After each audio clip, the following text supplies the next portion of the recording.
If you ever find yourself stuck in the middle of the sea, I'll sail the world to find you. If you ever find yourself lost in the dark and you can't see, I'll be the light to guide you. Find out what we're made of when we are called to help our friends in need. You can count on me like 1, 2, 3, I'll be there. And I know when I need it, I can count on you like 4, 3, 2, you'll be there. 'Cause that's what friends are supposed to do, oh yeah. Ooh, yeah,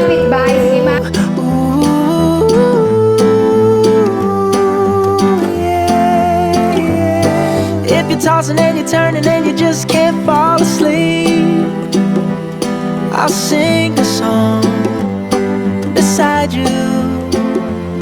And if you ever forget how much you really mean to me, every day I will remind you. Araw po, elementary po ako, kalahati ng buhay ko. Pinanagawa ko sa kanila. Ako po yung unang inanak niya, pero marami po siya inanak. Kasi nung araw po, lahat ng kailangan ko sa school. Field day, Christmas, siya po, lagi yung nagbibigay sa akin. Sabi nila, mabait daw ako, kasi siya po yung bibig ko. Ako si Kat Lasala, kasi ako ni Ate Christy. At during my younger year, marami akong happy memory with Ate Christy, tsaka na Oli. Sabi nila ako lagi pag nag-date sila. Si Ate Christy, bata pa kami, nasa bahay na siya kasi mananahin siya ng ama. Basta tatanda ko sa kanya, lagi lang siya hindi ko siya nakita nagalit o kulang siya. Kaya makikita naman sa itsura niya ngayon, 70 years old. Ang galing sumayaw.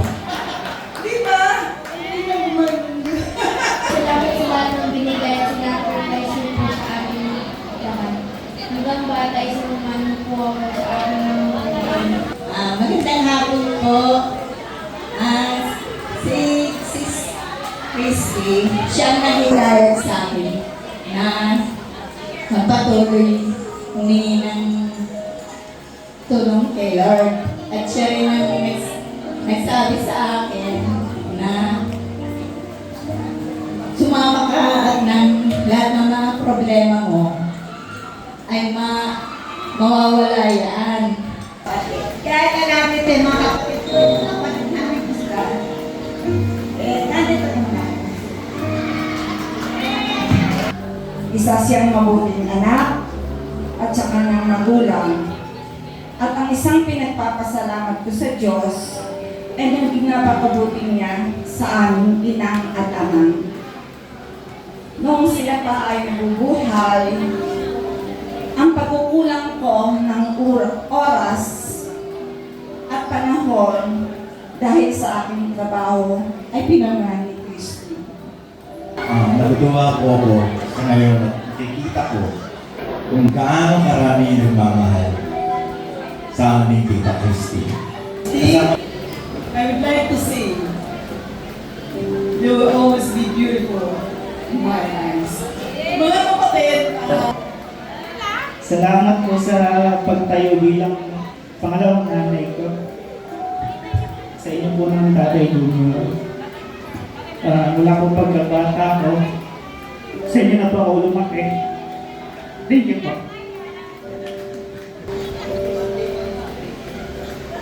58 years na magkaibigang mag-ari.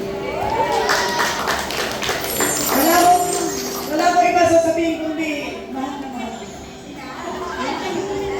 Salamat din po sa walang sawang support support po sa amin ni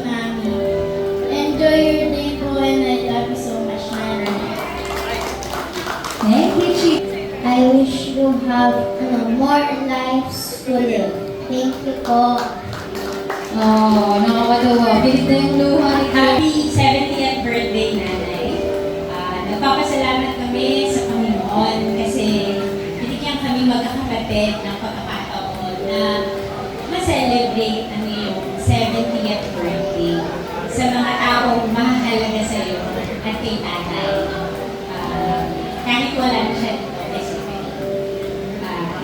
ito na siguro ang pagkakataon para pasalamatan ka, Nay, at lalong ipadama ang pagmamahal namin sa iyo.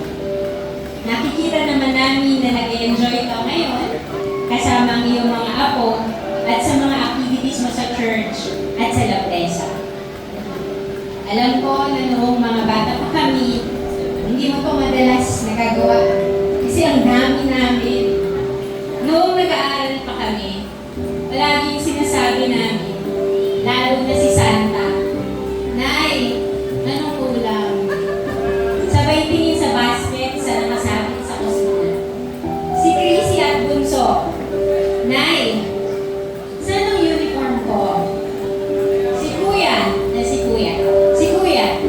Nay, saan ang rubber shoes ko pang basketball? Isa pang mabuting ina para sa amin. Kaya naman, hangad namin na mas mag-enjoy ka pa sa buhay.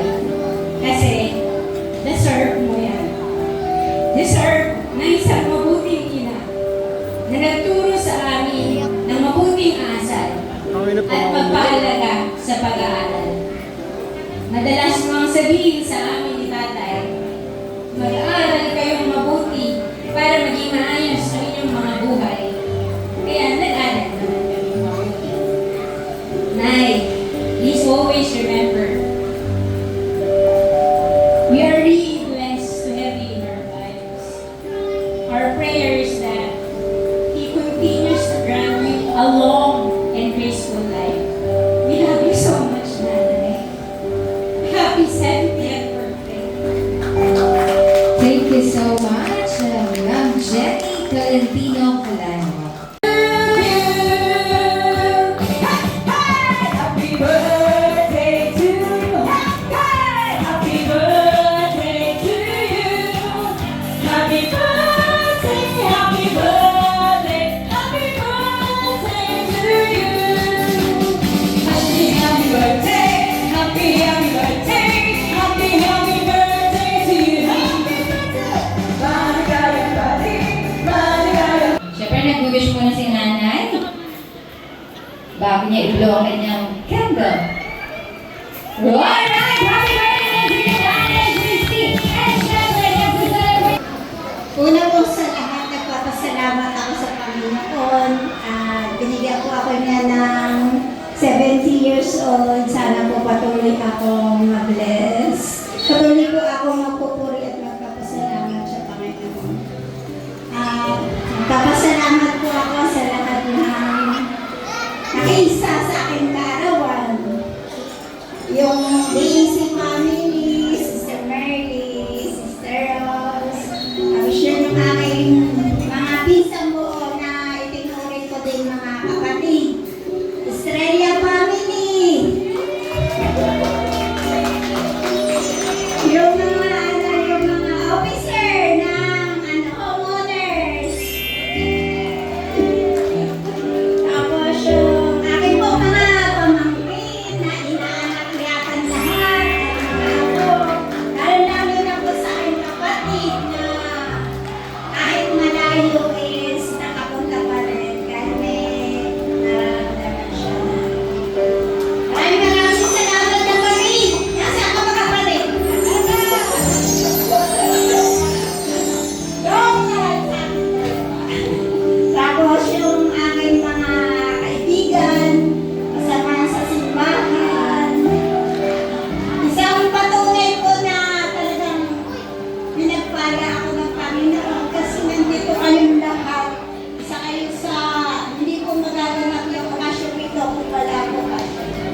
sobrang mapagmahal sila at saka maalaga sa nanay. Lahat ng suporta, pinagkakaloob niya sa akin. Kaya, baw po ako sa ating Panginoon. Patuloy po tayo magpuri